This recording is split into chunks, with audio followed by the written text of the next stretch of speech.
Now, this term loss and damage is the key theme of COP27 here in Egypt. It is essentially the countries that are least responsible for creating a climate crisis, demanding that those countries that are responsible for it, the wealthiest countries, the biggest polluting countries, pay up and pay some compensation for the damage that's already being felt in areas like East Africa, for example, with 22 million people on the edge of starvation, or in South Asia where there's been devastating floods. And interestingly, Scotland is the first developed country to make a financial contribution, albeit the First Minister concedes it's a small amount, it's not going to save lives, but she's hoping that it sets a standard that other countries can follow. I'm joined now by Laura Young, who is a climate activist from Scotland. You're living in Dundee now, Laura, you've come to Sharm el-Sheikh.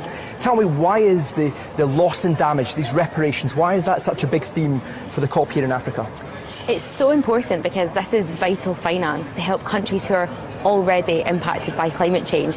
A lot of the talks today, Rishi Sunak's speech included talks about a hopeful future, a greener future, but it doesn't often say, well, actually, no, right now, countries are impacted. You mentioned the East African drought, there's floods in Pakistan, we could pick so many other examples. So this money is vital because it's money that can go right now to helping those who are most impacted by climate change. And of course, you said that last year we saw the first amount from Nicola Sturgeon and Scotland committed, but we're yet to see any more come up from Scotland, the UK or any other nation. And so it's really important that we're pushing for that this time round. You were at COP26 in Glasgow. There was all this talk about reducing coal consumption. The world hit an energy crisis and started firing up coal power stations.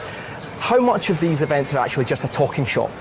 Well, I think the one thing that we need to do now is look at the fact that we've actually come back together a year on, and I think it's clear that there's been a misguided rush for gas and other fossil fuels, and we need to be pushing that energy into looking at renewable, cleaner energy, and looking at about how we become more efficient with all of our infrastructure.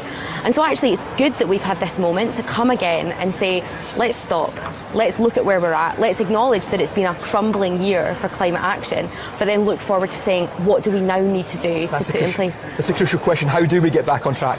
Well, I think we just have to really put into action the commitments that were already made. The solutions to the climate crisis are out there. We just need to start opting to choose for them, and that's local to global levels. And so we need to be putting into place the actions that we need. And so when Rishi Sunak said we were going to become a UK superpower for clean energy, let's do that. Let's put that into place. But also we need to remember that a vital part of getting on track is making sure that that loss and damage and climate finance more generally is put in place to help everyone, to help every community, every country develop in the same way to a more sustainable country. Laura Young, thank you very much, and I wish you all the best in the fortnight ahead. What we are seeing from the world leaders, as I say, John, is a little bit less optimism coming into this COP. They appreciate that the last year has, in the words of the UN, been a wasted year, and they're trying to refocus on how do they redouble their efforts to catch up with what's been lost. I do think, though, that this big theme of loss and damage, paying reparations, the costs, John, are eye-watering. We're talking about trillions of dollars every year. Some will say it's pie in the sky, but ultimately, if the richest countries are not willing to sit down and commit to these loss and damage reparations, well, it's difficult to see how these talks at COP27 can make any progress. Peter in Egypt, thank you.